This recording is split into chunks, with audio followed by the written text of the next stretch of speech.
Well, all right. So today we have a project.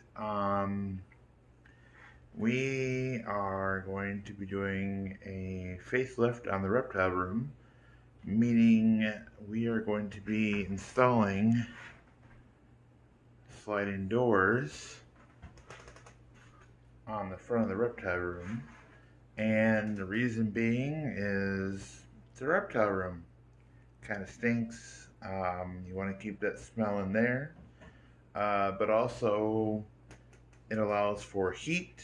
You can keep better climate control with it sort of sealed off as opposed to the rest of the house being hot. And the humidity would be a little easier to control. So we're going to go ahead, install this door, rework the wiring, heating, all this stuff. It's a big show today. So let's get started.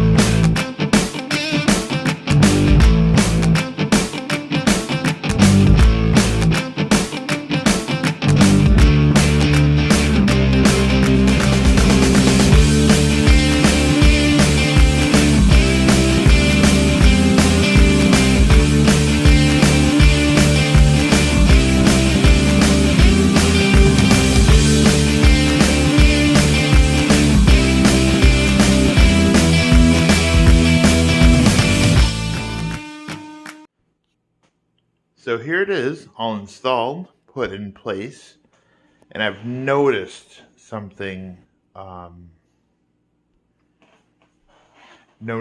almost instantly.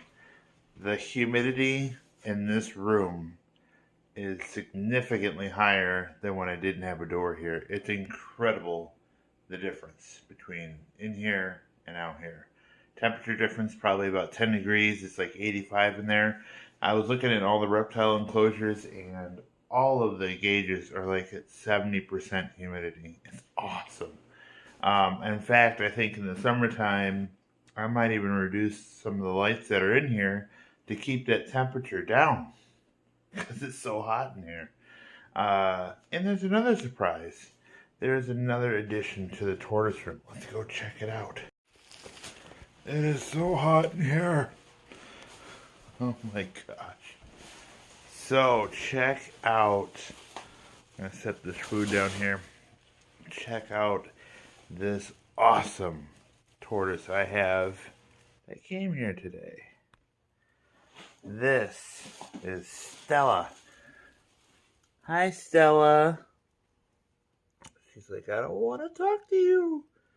Hi, Stella. Stella is a female redfoot tortoise. And she is our latest addition to the reptile group. I think she is at least older than 10 years old. Beautiful shell. Oh man, is it hot in here? But that's what we want. Hot, humid. See ya. Hanging out here today. Where's Benny? There's Benny hiding back there.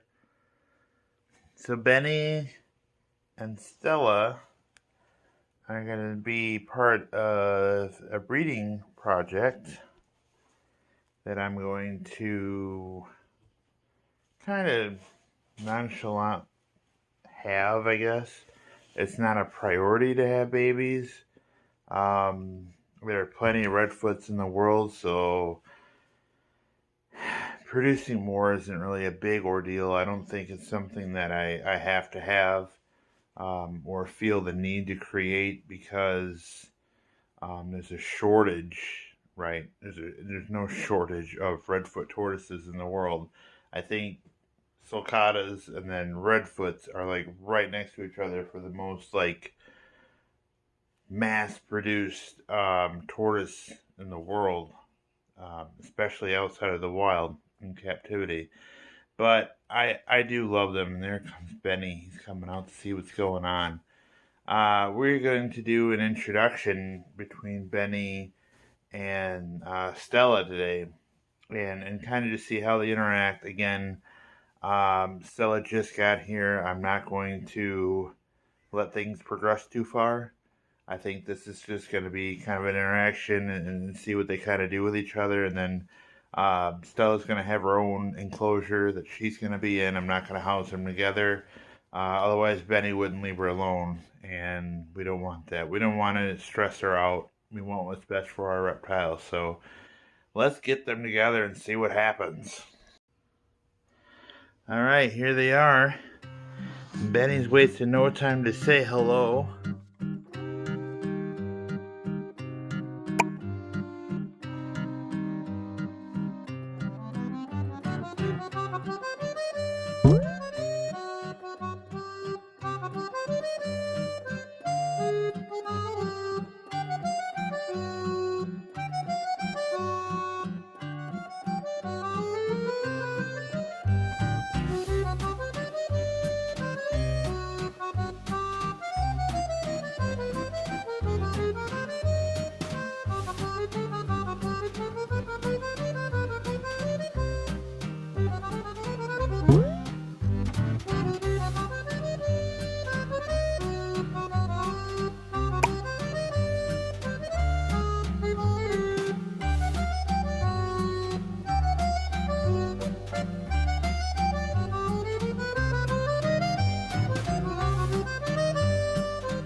This has been going on for a little bit now.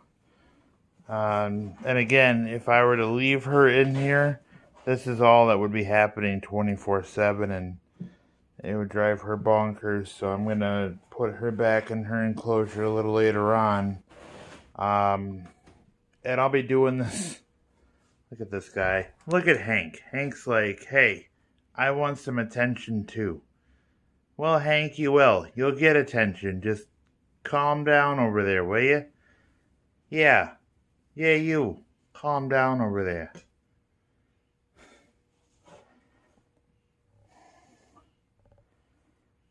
He's gonna chase it around, and he won't get to her unless she lets him. And that's kind of the positive of this. I don't want anything to be forced. She's gonna stop right there, and if she lets him, she lets him. If not, whatever. And what I'll do is I'll start looking for nesting spots. Oh.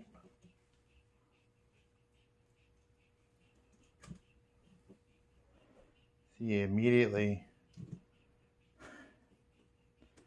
And she'll move away if she wants to.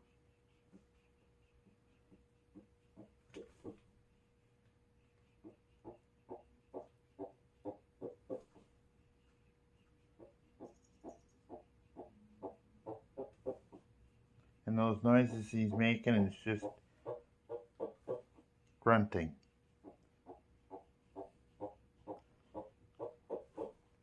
I'm not going to show you the side business because this is kind of kid oriented, but you know, this is the business here, what's going on.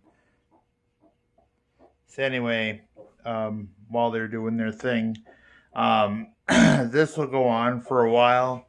And then I'll go ahead and I'll separate them before I go to work here, which is in about an hour or so.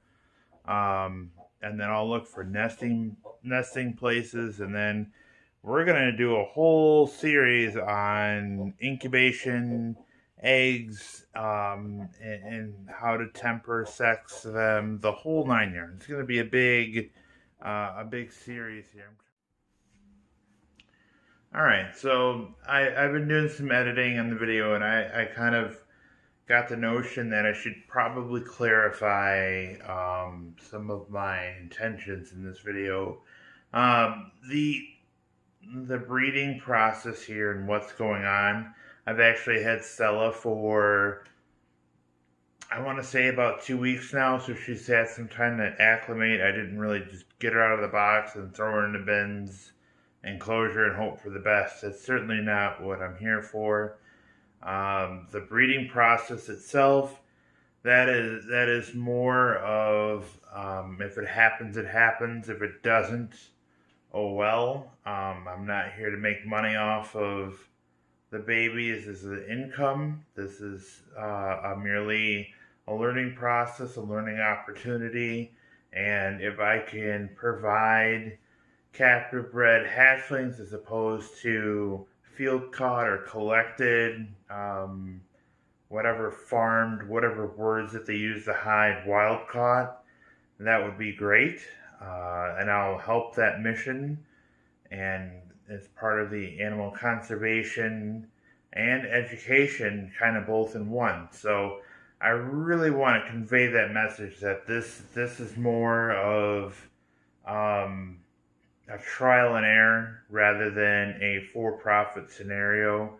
This isn't something like I need to have all of my animals breeding, I need to produce massive amounts of babies just for the sake of an income. That's certainly not what I'm here for, and that is not the message I want to convey. Again, thanks for understanding and watching.